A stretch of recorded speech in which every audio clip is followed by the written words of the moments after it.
বৈষম্যহীন কর ব্যবস্থা প্রণয়নের লক্ষ্যে কাজ করছে জাতীয় রাজস্ব বোর্ড এনবিআর। রোববার Dhaka chamber of commerce and industry আয়োজিত প্রাক বাজেট আলোচনায় একথা জানান এনবিআর চেয়ারম্যান। অনুষ্ঠানে হয়রানিমুক্ত কর সংস্কৃতি গড়ে তোলার পাশাপাশি অপ্রয়োজনীয় শুল্ক প্রত্যাহারের দাবি জানান ব্যবসায়ীরা। 250-টিরও বেশি ডিজাইন অপশন নিয়ে ওয়ালটন স্মার্ট ফ্রিজ, বোঝে আপনার প্রয়োজন। আর মাত্র আড়াই মাস পর শুরু হতে যাচ্ছে নতুন অর্থবছর 2025-26। সেই অর্থবছরের বাজেট কেমন হওয়া উচিত, বাজেট নিয়ে বেসরকারি খাতের প্রত্যাশাই বাকি, তা জানতে চ্যানেল 24, সমকাল ও ঢাকা চেম্বার যৌথভাবে আয়োজন করে এই প্রাক বাজেট আলোচনার। আয়কর ও মূসক, শিল্প বাণিজ্য, আর্থিক খাত ও অবকাঠামো তুলে ধরেন নিজ নিজ খাতের সমস্যা ও প্রত্যাশার কথা। তবে সবকিছু ছাপিয়ে আগামী বাজেট যেন হয় বাস্তবসম্মত, সেই চাওয়া ছিল সবার। একই সাথে সরকারি ব্যয় কমিয়ে আয়ের সাথে সামঞ্জস্য রক্ষার ব্যাপারে তাগিদ দেন ব্যবসায়ীরা। সবকিছু মিলে ব্যবসা বাণিজ্য ও বিনিয়োগ সহায়ক বাজেটের প্রত্যাশা তুলে ধরেন তারা।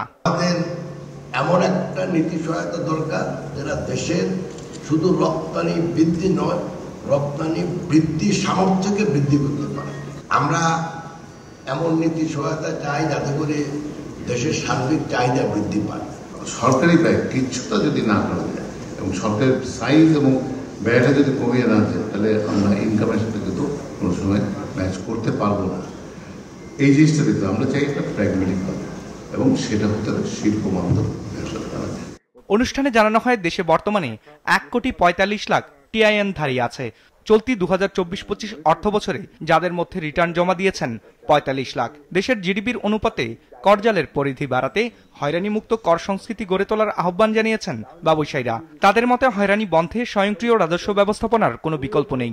যারা ট্যাক্স দিচ্ছে তাদের উপর পরিচুরি কিন্তু চাপ সৃষ্টি হচ্ছে। এইটা থেকে কেন আমরা বেরোতে পারছি না, এই জিনিসটা আমাদেরকে দেখতে হবে। কারণ চলে হয়রানিটা এর জন্যই বাড়ছে কিন্তু, এবং যারা কর দিতে সক্ষম তারা কিন্তু ট্যাক্সের আওতা হয়ে গেছে। এই জিনিসটা যদি স্ট্রিমলাইন না করা যায়, আমরা ট্যাক্স জিডিপি রেশিও বলেন কোনো কিছু আমরা অ্যাচিভ করতে পারবো না। খুব শীঘ্রই রাজস্ব ব্যবস্থাপনায় বিশেষ পরিবর্তন আসবে বলে ব্যবসায়ীদের আশ্বস্ত করেছেন জাতীয় রাজস্ব বোর্ড চেয়ারম্যান। বলেন হয়রানি বন্ধে দ্রুতই অটোমেশনের দিকে যাচ্ছে এনবিআর। উল্লেখ করেন আগামীতে কর হারে বৈষম্য থাকবে না। জানান আগামীতে এনবিআর এর মূল রাজস্ব আয় আসবে আয়কর ও ভ্যাট থেকে, শুল্ক থেকে নয়। আমরা যা আদায় করি সমপরিমাণ ট্যাক্স অব্যাহতি দেই, যেটাকে ইকোনমিক্সের ভাষায় ট্যাক্স এক্সপেন্ডিচার বলে। আমরা এখান থেকে বেরোতে চাই। সেই কারণে আমরা এই বছর আপনারা যেটা দেখবেন, এই যে কম রেট যাদের আছে, আমরা বলছি না, বৈষম্যহীন মানে সবাই একই রেটে ট্যাক্স দেবে। এই যে কাউকে কমালাম কাউকে বাড়ালাম, এটা হবে না। এবং যারা দীর্ঘদিন ধরে ট্যাক্স এক্সেমশন ভোগ করছেন, একবারের পর একবার খালি পাচ্ছে, আমরা বলছি না, এগুলোকে আমরা এক্সপেনশন দিব না। আমরা আপনাদের লাইবিলিটিগুলো সহজ করব, এট দ্য সেম টাইম আমরা বৈষম্যহীন এবং সবার জন্য একই রকম করা যায় কিনা সেই চেষ্টাটা করব।